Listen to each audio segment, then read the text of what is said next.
Hello everyone, मैं हूं Shubhi tutorial classes में आप सबका स्वागत है। पिछले वीडियो में हमने विकास और वृद्धि और विकास के सिद्धांत जाने थे। आज जानते हैं आनुवंशिकता एवं वातावरण का क्या प्रभाव पड़ता है विकास पे।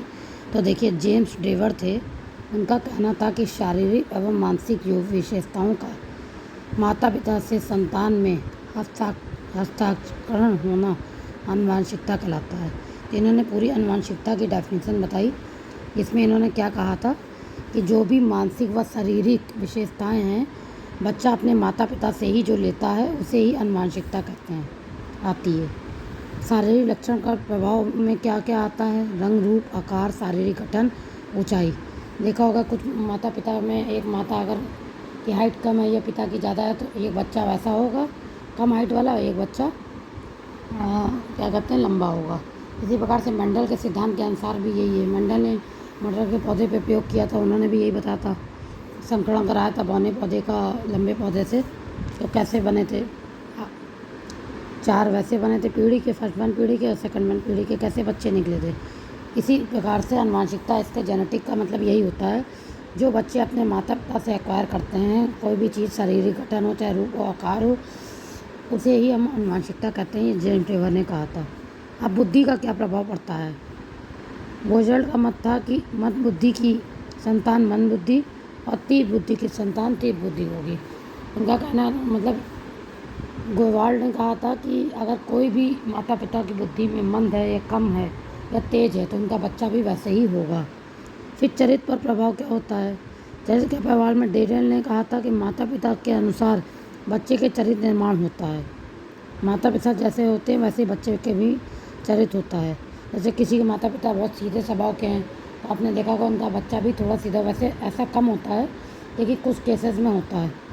फिर 1877 ईस्वी में फ्यूक नामक व्यक्ति ने वंशोन्नयन का अध्ययन किया था, वंशज का अध्ययन किया था। फ्यूक नामक व्यक्ति ने वंश का अध्ययन किया था। वातावरण नेस्टेसी में इन्होंने कहा था कि पर्यावरण वह चीज़ है जो व्यक्ति के जीवन के अलावा उसे प्रभावित करता है। व्यक्ति के जीवन के अलावा पर्यावरण का भी बहुत रोल है। फिर आप देखिए, जिसवर्ल्ड ने क्या कहा था? जो किसी एक वस्तु को चारों ओर से घेरे हुए है उस पर प्रत्यक्ष प्रभाव डालता है। कोई एक वस्तु अगर होती है वो हमारे चारों तरफ से है, उसका प्रत्यक्ष प्रभाव भी पड़ता है।